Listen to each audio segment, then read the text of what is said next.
Hey everyone, it's Bill with Willow Wraith Press, and I am back today with my April 2026 indie book reads.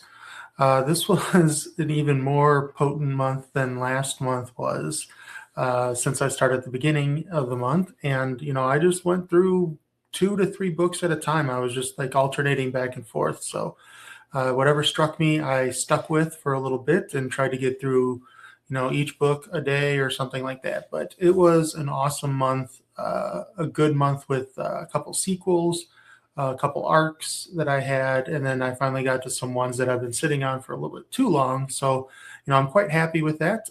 Also did a buddy read, which I'll get to in a little bit. So yeah, it was a good month reading wise. So I read 13 books this month, so quite a bit.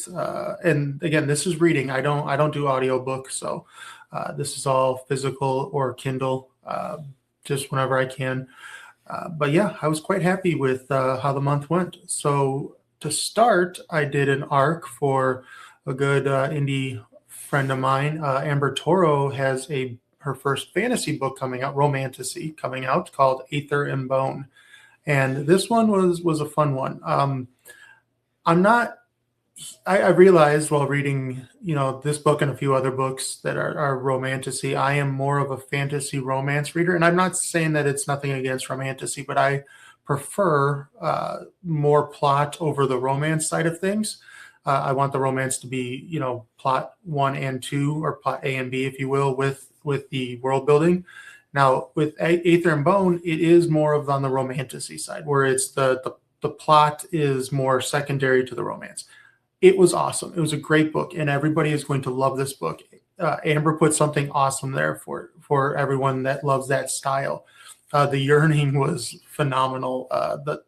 It was an enemies to lovers trope, and it's a single point of view, first person, and the main character doesn't like the male love interest because of some reasons in the past, and you can feel it. She hated him, but she couldn't deny that there's something there, and the yearning was just so much.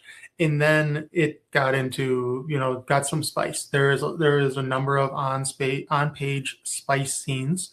So if you're looking for that, or if you don't like that, just keep that in mind. It was pretty good. Nothing like crazy graphic or anything, but just, your normal romantasy tropes there. Dragons, the cool world building. This is where I really liked the world building, and this is where I say I like the fantasy romance more. Is I wish there was more of this because it was so cool. The above world is ruled by dragons, and the people live underground. And the main character is a tinkerer. She builds stuff like her father, which plot reasons I'm not going to go into anything. But she decides she's going to go up to the above ground world and find some dragon eggs. Really, really cool dragon take on dragon rider, dragon bonding type story. And again, I wish there was more of it because it was just such a cool concept and cool world. And it's there, it's definitely there. But for like this epic fantasy type fan, that is what I more want to go for with my romance. Whereas on this side, it's definitely a little bit more romance forward than the plot drives it along. Again, both sides work really, really well. And if you're more the romantasy type, Amber killed it with this book. Definitely check out Aether and Bone. It comes out in June. The second book I read is a sequel to one of my favorite books I read last year. That book being ShadowVein by Cal Logan. I got to read the arc for the sequel, which is called ShadowVein. Just look at these covers. First off, these are some of my favorite covers. This ShadowVein one with this green color is just so good, so good. I'm gonna put this one down because these are chunky books. This picks up right after ShadowVein, and if you have read ShadowVein, which you definitely need to, this is a feudal Japan-inspired world with these two twins. These are twins. They have magic, and they are from a dead bloodline, and they just basically demon slay. They kill Oni, Japanese Oni, and stuff like that. But with the brutal world and the brutal ending that happens in book one, book two picks up, a couple weeks later, a little bit after that ending, and both of these characters are torn apart. They're twins, but they hate each other because of certain things that happened. The characterization and the character growth in this book is just phenomenal. The male character Jin is broken to basically a drunk and a drug fiend at this point. Some stuff happens to him in this book that is just really interesting and cool. Whereas book one is more of demon slaying. They go out and it's almost like The Witcher, as I describe it in my my review. It's almost like The Witcher, where there's episodes where they go kill some demons, they go back to some political intrigue, and then they kill some more demons. This one, it's all political intrigue with the demons interwoven in there, and it's really cool. And the political intrigue is really definitely done. Cal did a great job of the political intrigue in this one. And the ending, action-packed as all get out. Very cool stuff, and I'm very interested to see where book 3 and the conclusion of this series goes. So definitely one of my highly recommend, ShadowVein and ShadowVein. This also comes out at the beginning of June, in June 3rd. Check it out. He's looking for ARC readers now, so get on it in May for both of these books. Okay, the next one I read is A Memory of Song by Scott Palmer.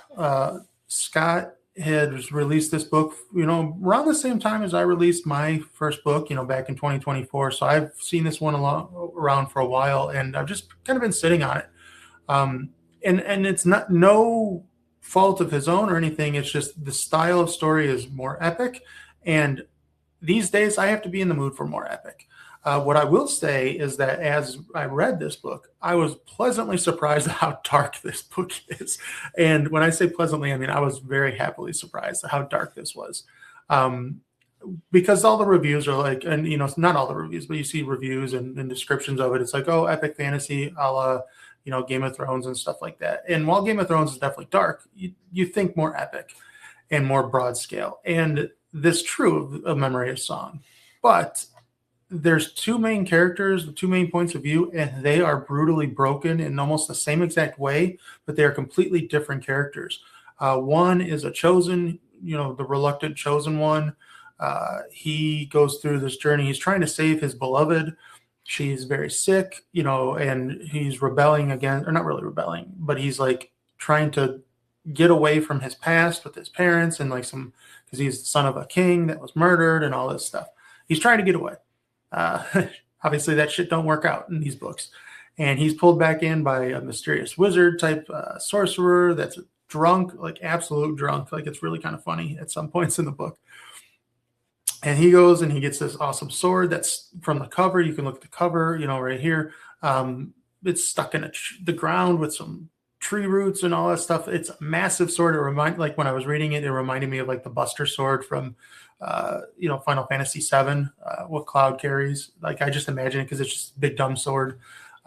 Really cool stuff because the sword is like attuned to the dead, which he can like use the souls of the dead to become more powerful, which was a really cool magic inherent to him. And then he goes on his quest. And then on the other side, you have this older woman who, was like a clan leader, but she's fallen on the wayside, and she's got this like group of people she's trying to keep together, which the chosen one was part of, but they separated. And she is just hell-bent on revenge against her ex-husband, who did some things and one of her children was unalived. So she has some trauma with that. And then she actually left her youngest kid back behind, many, many years ago, like 15, 20 years before, I can't even remember the exact amount of time, to go on this hellbent mission to kill her ex-husband, basically. So she left her one child, her other child's dead, and she's just like going out for revenge. Lots of stuff happens. Lots of stuff happens here. She kind of like adopted this like giant, like this young toddler infant style giant. Like he's 10 foot tall, but he is an infant in their race. And she like trying to kind of puts her trauma on him a little bit. So there's some cool motherhood things that she works through there. Lots of action, lots of battles. There's some political intrigue in this one, but again, just some really cool dark tropes and like surprisingly dark. I enjoyed this book a lot. it is definitely one I'm interested to see where the sequel goes. I know the sequel's out, and he's got a couple novellas, Scott does. So interested to see where it goes. So that is A Memory of Song by Scott Palmer. Now, I went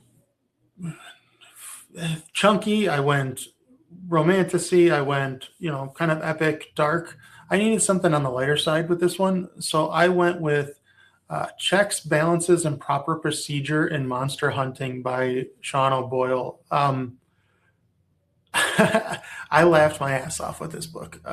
Sean, I've known Sean for a couple of years now. We're members of the Secret Scribes author group together. And his first book, Spricket, the Bard and Company, is just phenomenal. And it was really funny. Highly recommend that one. But we did an anthology together as the Secret Scribes. And in the story that Sean put in takes place in the same world as Spricket, but in a different realm. And this empire is bureaucratic to the core. Like, there's paperwork for everything. There's what's called parliaments. And this book, Checks, Balances, and Proper Procedure in Monster Hunting, takes place in that same world. And it's told multiple points of view. It's more than a novella, but it's a shorter novel. It's only like 200 some pages.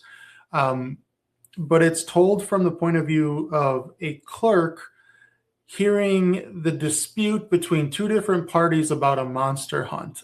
And you get the present day, and then it goes in between the two characters back and forth. And one of the characters, the monster hunter, is from the Freelands, which is not from this bureaucratic area. And then there's the other POV, which is from the bureaucratic area, and he's all about paperwork and filling stuff out.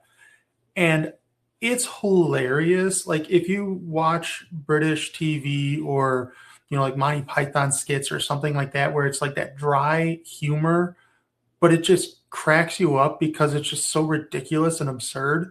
And like, there's a scene where the monster hunter slays the monster, because obviously it's not dead yet, of course, but he slays it. He destroys this village and destroys the other party's home.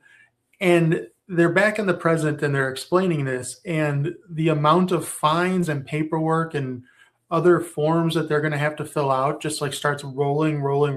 And I literally laughed out loud. I couldn't help myself. It was really, really funny. So again, short book, but it's just so much fun. I just had a blast with that. And there's Checks, Balances, and Proper Procedure in Monster Hunting by Sean O'Boyle. Check it out. Very good stuff. Next up was another arc. This was called The Black Hearth by Eddy Rose. This was another romantasy. And this one, I think, more leans a little bit more fantasy romance, for the most part. It's about it's not Roman, but it's Roman-esque inspired with a gladiator arena. And it takes place with an older woman who owns the arena. And then she gets this slave gladiator comes in, and then there's like some forbidden romance and some stuff happens. This was really cool. The concept in it is that there's these slaves that are basically seen as creatures, and they're described as creatures and beasts and stuff, but they're human. But they're trained to lose all emotion, and all they're supposed to do is fight in an arena and basically die. And they have commands. It's kind of like I can't even think of what the movie I'm trying to think of, but basically like there's commands, and she can like tell him to rage, as they call it, and basically he sees nothing red and won't stop fighting until he or the opponent is dead. Really cool stuff. And I'm not going to spoil what goes on in here because there is some cool, interesting twists and stuff, but it's a good little romance, and it happens a little quick, in my opinion. The romance happened really quick, but it got very spicy very fast. On page, very spicy. But there's a lot of action. And like I said, I think it leans more fantasy romance than true romantasy, because there was a ton of world building. There's a ton of action. There is a ton of, political intrigue and scheming, another scheming arena owner and some political people with her scheming against her and stuff. So it was really good action and stuff like that. So highly recommend The Black Hearth by Eddy Rose. Next one, I went for a shorter novella. I wanted to keep going before I got into some deeper ones. And that is The Scroungers by Thomas J. Devens. This one I really enjoyed because it has a style of storytelling that you don't often use. And I mean that by saying that there's a battle that happens and there's multiple factions, and basically nearly everyone is killed in this battle except for who are called, the survivors, the Scroungers being a couple of them. And there's multiple points of view in this book. It's a novella, and there's only 150 pages or so, but there's like 6 or 7 POVs, which is kind of a lot for that, but they all work. They're survivors from different factions, and they all end up in this same little town. And how they react to former enemies, former alliances and stuff is just very interesting. Cool character dynamics and stuff like that. And then this is not a spoiler because you're following one of the POVs. He becomes a murderer and he just starts murdering people in the city. So basically the other characters are trying to find who is the murderer, but you as the reader know the murderer because you're reading from his POV. So lots of cool little action there, and a lot of almost like a murder mystery-ish there. But again, cool story, cool little novella, and that is The Scroungers by Thomas J. Devens. Another sequel I'm going to jump into, and I'm going to show his old cover because I actually have the physical on hand, but the new cover, I'll put right here so you can see it, is really good. But this is The Last Cry of Innocence by N.A. Betts. This is a continuation after the first book, which was called The Waking of Storm and Flame, or Flame and Storm. Waking of Storm and Flame.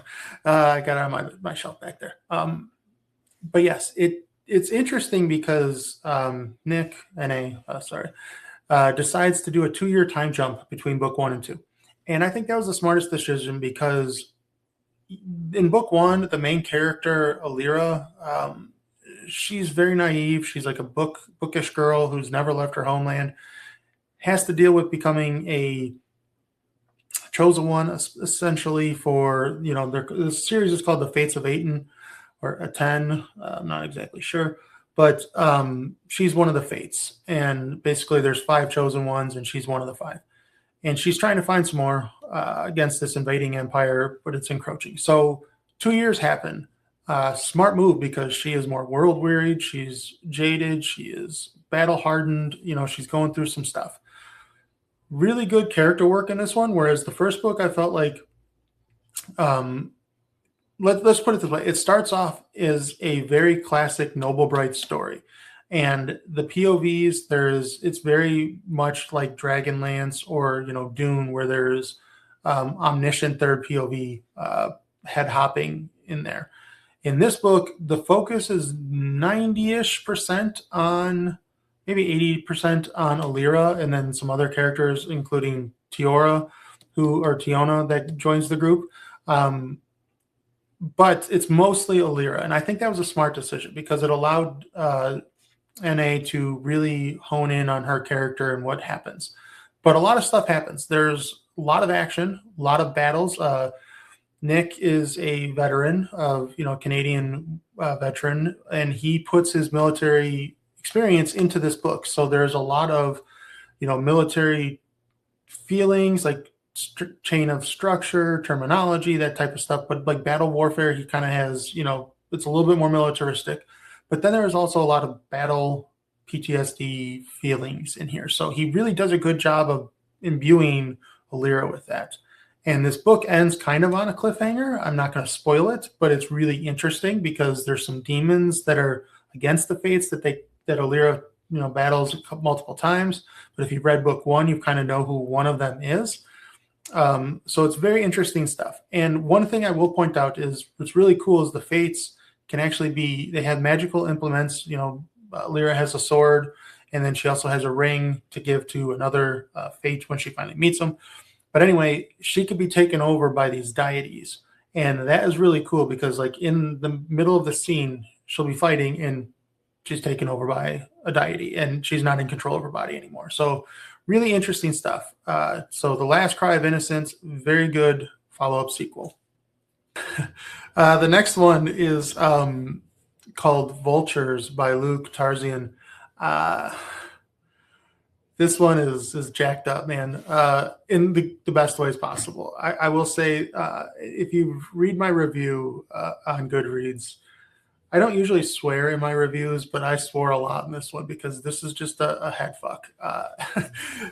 This is one of those books, and I hear Luke's other books are like this too. I haven't dived into them, but he makes every word count. They are on the shorter side. This one's barely over 300 pages. It's not that long. But he makes every word count, and you actually have to think because he doesn't hold your hand in terms of what he's trying to get you to realize. So I joked that it's just like a head fuck, and your brain hurts from thinking, and you just have to say, Luke, take the wheel. But this is a cool world.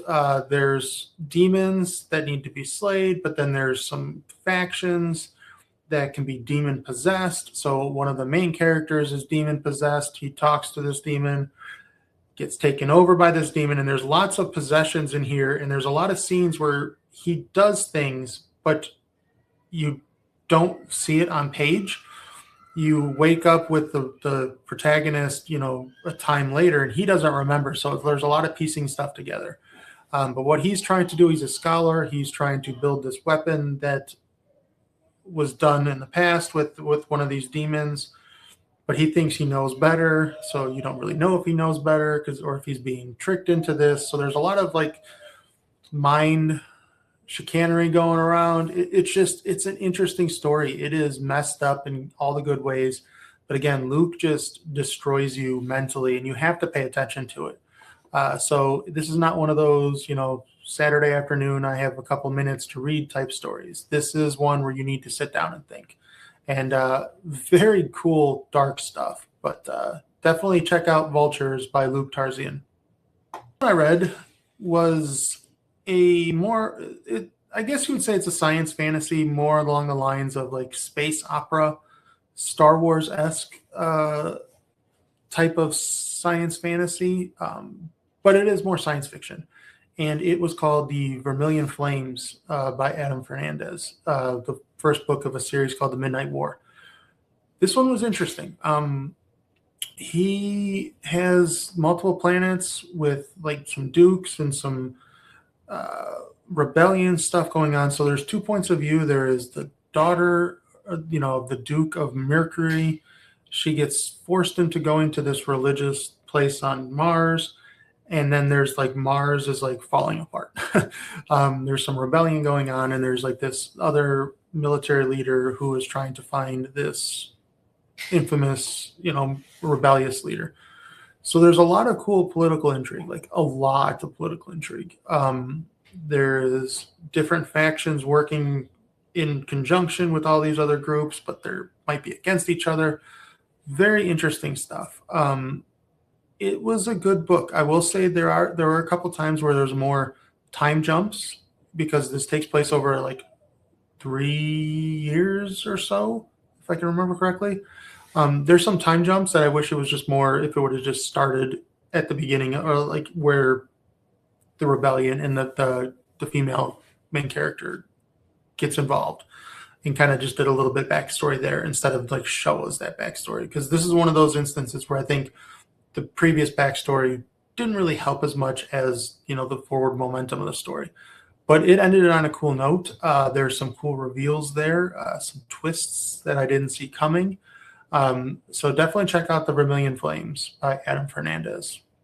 The next book I had, and I actually have the physical, it was The Sins of Steel and Shadow by Steve Pannett. I had a hard time with this one, and let me tell you why. This took me almost all month to read. Like I said, I rotated through books multiple times. I read 2 or 3 at a time. This one took me a little while. And the plot, I'll start with the plot. The plot is amazing. The plot is really, really, really good. It's about half vampires who are basically outcasts, and there's 3 of them. They're hired to do a job, which is basically kill some people because there's a rebellion going on. So again, political intrigue. If you notice the theme, there's a lot of political intrigue in the books I've read this month. So that was a really cool plot because the two main characters are turned, as they're called. They're half vampires. They're not liked by either side. So there's a lot of cool character growth and characterization that is there built in. And them having to come up with the plans to assassinate these people to get for certain plot reasons. I'm not going to get into it. Very good stuff. And the twist at the end, I saw it coming, but it was very well executed. Awesome, good plot. The reason I struggled with this is that there is a lot of telling and repetition in this book, that it just kind of pulled me out of the story at times.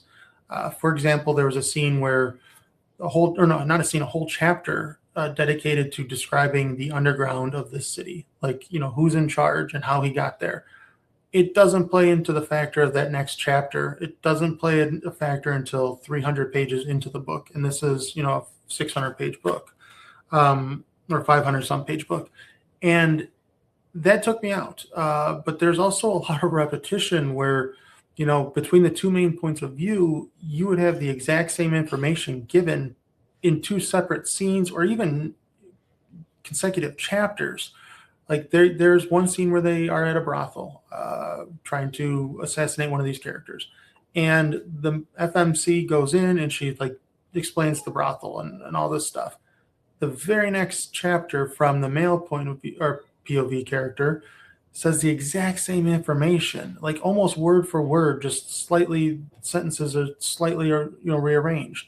So it just took me out of the story a little bit. And it just took me a while to get into this story. And, it is really good. Again, the plot is really strong. And I really suggest if you're looking for some political intrigue with a lot of cool twists, backstabbing, betrayals, that type of stuff, check this one out. That is The Sins of Steel and Shadow by Steve Pannett. Between the two chunkers, the next chunker I'll get to after this next book, I read Undine's Blessing by Tessa Hastjarjanto. You might know Tessa from the Narrate sale if you follow indie community. She is awesome. And this book, or novella more so, was a lot of fun. It's about this young woman. I think she's 15 in the story, so girl/woman. She's living on this beach. Her father fishes, and her mother is ill. And over the course of the story, you learn that she has an affinity for some elemental magic. And you only learn that when her mother goes away to, the city to go get some help, and her father takes her fishing, and she's afraid of the water. Then you'll learn kind of why. But they get to this island, and then you meet these little nymphs that basically, for lack of a better word, just a bunch of Tinkerbell fairies. But they have magic. They do elemental magic, and she learns that she has an affinity for water and a little bit of earth. But most of the story takes place after a fight with her father, and they learn some things there, some plot stuff. But she gets caught in a cave, and she makes some friends with some decapods, which was really cool, like a decapod baby, nonetheless, too. So she's underwater. She's with the spirits and all this stuff. So she learns she grows up a lot in this stuff. It's a very cozy story. There's the protagonist, if you want to call it protagonist, doesn't show up until about 80% into the book. It's not really a protagonist. Some stuff happens there, but it's not really big or whatever. So it's a very good little cozy story, and I had a fun time with it. It was just a fun little read. So I highly suggest Undine's Blessing by Tessa, if I can speak properly, Tessa Hastjarjanto. Fun story. So I did a buddy read, and I mentioned this. The buddy read I did with Cal Logan of ShadowVein, Christopher Navo, and Lord TBR, a.k.a. David Vultures from Fanfi Addict. And we did The Price of Power by Michel. And this one has been on my radar for a long time, and it is epic. It is epic in scale, and there's definitely shades of Game of Thrones in this one. With the backstabbing and the political intrigue. Again, political intrigue. So yeah, it was pretty epic. I'm not going to go deep into this because we're going to do a live stream with Michael after the other guys finished their read. So we did a buddy read with that. But this is definitely something if you like grimdark, if you like Game of Thrones, if you like political intrigue, if you like characters that are broken, being very, very broken characters, not good characters, more like gray characters, stuff going on. And it was good stuff and it was very well written. Again, this book on the whole is technically sound. Like Michael is a phenomenal writer. World building is class, prose, pace, everything is great.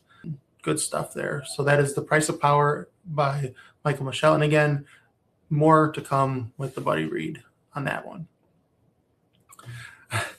The final book I read of the month, Cryosurge by E.P. Soulless.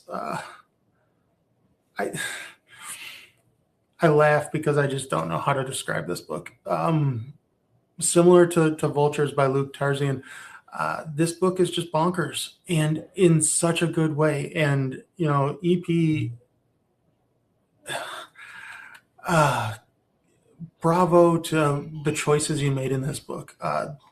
It's so weird in the structure. There's two main points of view that you follow, but there are scenes of narration from deities, kind of almost watching it as like a TV show, almost like they're commenting on a TV show. Or if you think like more, you know, Greek tragedies where the chorus is like saying stuff from afar, which was kind of interesting. Then one of the main characters writes in a diary. So you have these weird, not weird, but they're like jarring diary entries in the middle of scenes. So it reads like, hey, you're going through this scene, and then, hey, diary entry, going through some scene, diary entry. Very interesting, and it's just odd and very cool.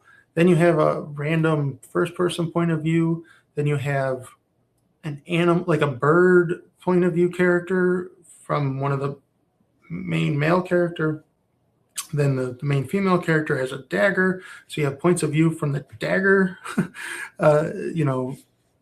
Okay, very interesting. And the style is very minimalistic. You basically, again, with Vultures, you have to pay attention.